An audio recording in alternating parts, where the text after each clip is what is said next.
안녕하세요. 네, 오늘은 9월 15일 화요일입니다. 오늘은 창세기 45장 1절에서부터 15절까지를 본문으로 큐티 가이드를 시작하겠습니다. 먼저 오늘 이 본문을 통해서 제가 묵상한 하나님은 모든 것을 합력하여 선을 이루시는 분입니다. 7절 말씀을 읽어볼까요? 하나님이 큰 구원으로 당신들의 생명을 보존하고 당신들의 후손을 세상에 두시려고 나를 당신들보다 먼저 보내셨나니. 아멘. 애굽의 종이 되고 총리가 되기까지 요셉은 성경 몇 장에 기록된 사건들 말고도 22년 동안 정말 많은 일을 겪었을 겁니다. 자, 이 일들은요, 형들이 요셉을 애굽에 팔아 보내는 것으로 시작됐습니다. 요셉은요, 이걸 하나님의 큰 구원을 이루는 과정이었다라고 말합니다. 자, 그리고 이를 통해서 요셉의 집안은 아사의 위기에서 구원을 받고, 그리고 훗날 큰 민족을 이루게 됩니다. 자, 요셉이 겪은 일들, 그걸 하나하나 떼어놓고 보면 그 일이 과연 무슨 의미가 있는지 알 수가 없습니다. 하지만 하나님은 그 하나하나에 모두 의미를 부여하십니다. 그리고 훗날 그것들을 모아서 선이 이루어지는 것을 우리에게 보여주십니다. 자, 이 하나님의 섭리를 깨닫고 인정하게 되면 저에게 큰 유익이 있습니다. 자, 오늘 본문을 보면요, 이로 인해서 요셉은 철천지 원수가 될 뻔했던 형들을 용서할 수 있었습니다.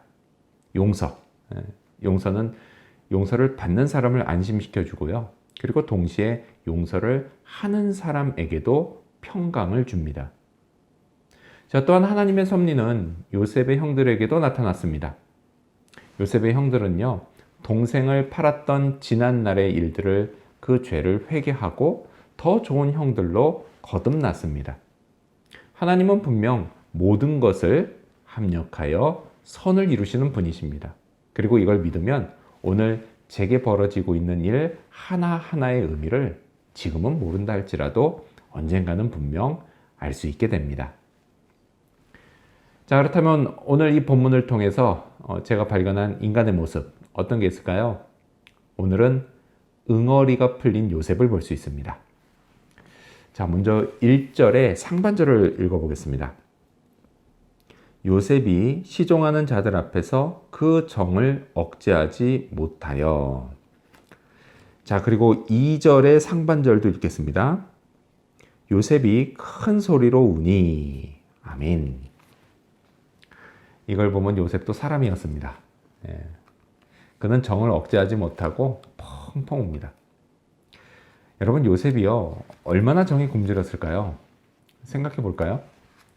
요셉이 노예로 팔려왔을 때는 청소년 시절이었습니다. 17살이었어요.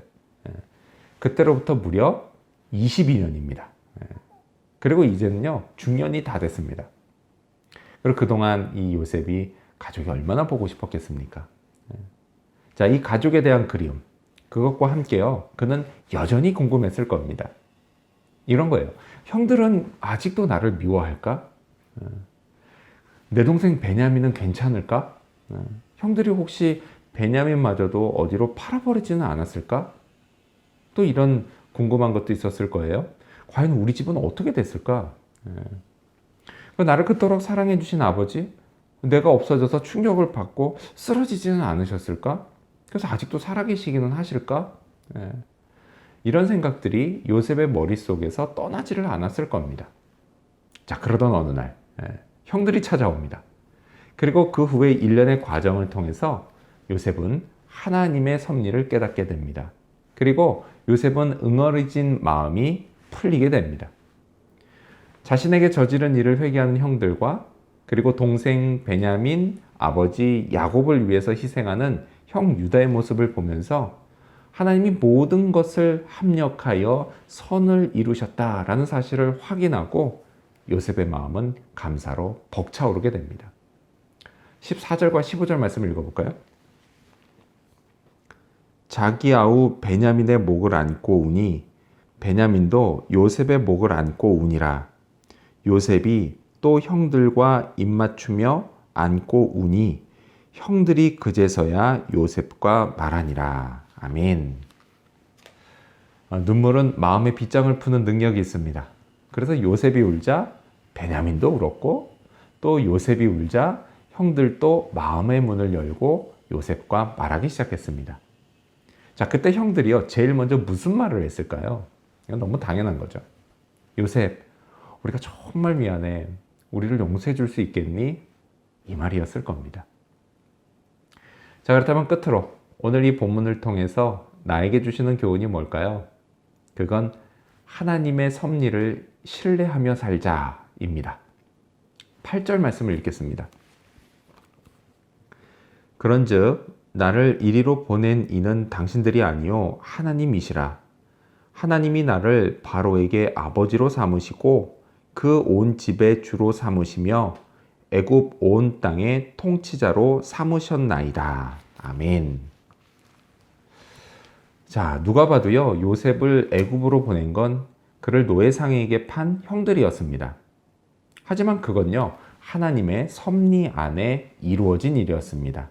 그래서 요셉은 형들이 아니라 하나님이라고 말합니다. 자, 그렇다면 저는요, 누가 저를 이곳에 오게 했을까요? 저는 교회 청빙을 받고 이곳에 왔습니다. 누가 봐도 그렇습니다. 그래서 한 기관에 제가 이걸 증명하는 서류를 보낸 적도 있었습니다. 하지만요, 저를 이곳에 오게 하신 분은 실은 하나님이십니다. 물론요, 저 같은 목사만 그런 건 아니에요. 특히 그리스도 안에 있는 사람은요, 내가 어느 곳에 있든지 나를 이곳에 오게 하신 분은 분명 하나님이십니다. 이 하나님의 섭리를 신뢰할 때 오늘의 삶이 의미가 있고 내일을 향한 여정도 계속될 수 있습니다. 고생 끝에 낙이 온다고요. 22년이 지나 요셉은 마침내 바로에게 아버지 같은 총리가 되어서 애굽의 최고 통치자가 됩니다. 이런 일이 제게도 벌어질 수 있을까요? 사람은 누구나 해피엔딩을 꿈꾸지 않습니까? 하지만요, 저는 요셉처럼 총리가 되지 않아도 좋습니다.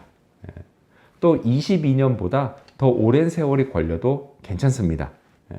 왜냐면요, 하나님은 제게도 엄청나게 좋은 것을 주셨기 때문입니다. 바로 영혼의 구원입니다. 그리고 언젠가는요, 그것이 실감나는 날이 올 겁니다.